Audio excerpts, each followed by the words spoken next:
How's it going, everyone? My name is Will. I'm one of the editors and shooters here at Origin Films. Today we're going to talk about 4 helpful filmmaking tips, some of which might save you in a pinch. Tip number 1 is about how you can use a shotgun microphone in a wide shot. Sometimes when you're shooting wide, you just can't fit your shotgun microphone in the frame, and so you're forced to put it out of frame, and that's not really that good for the audio quality, because the microphone is supposed to be placed as close as possible to the subject. One of the fixes is you can just put on a lav microphone and that will work perfectly.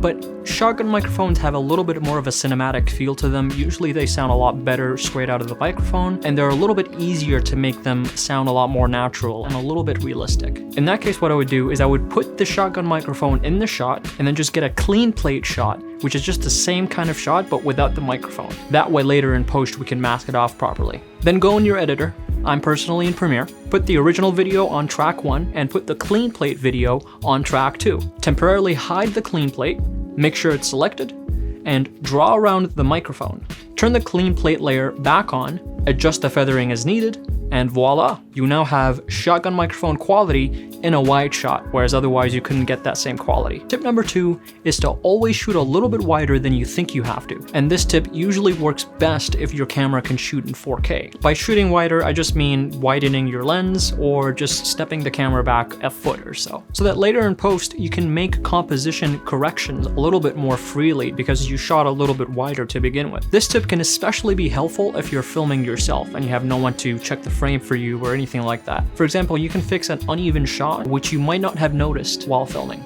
Tip number 3 is to soundproof your video before uploading it.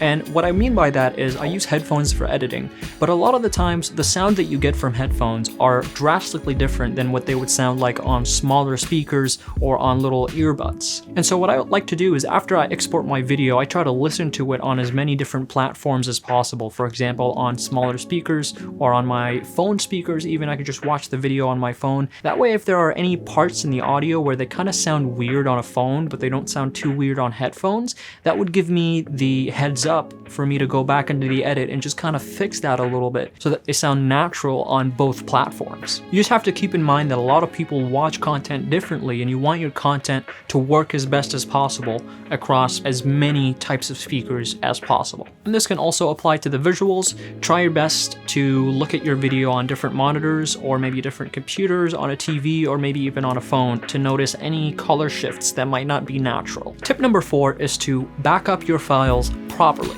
Now this is obviously more of a safety tip, but you can't make your video look good if you've accidentally deleted it and didn't back it up anywhere. My preferred practice is to immediately back up all of my files on 2 separate hard drives, usually at the same time as I dump my files right after a shoot. So I just come back from a shoot, dump my files, and at the same time back them up at least twice. Now, why would you want to spend all that money on additional hard drives just to back up files? Well, usually spending those few $100s in the beginning just to get at least a few bigger hard drives oftentimes saves you hundreds or thousands of dollars on future projects. So it's a good long-term habit, especially if you want your client to rely on your work. And that's it for today. I hope you learned something new. Stay safe, stay healthy, and I look forward to seeing you in the next video.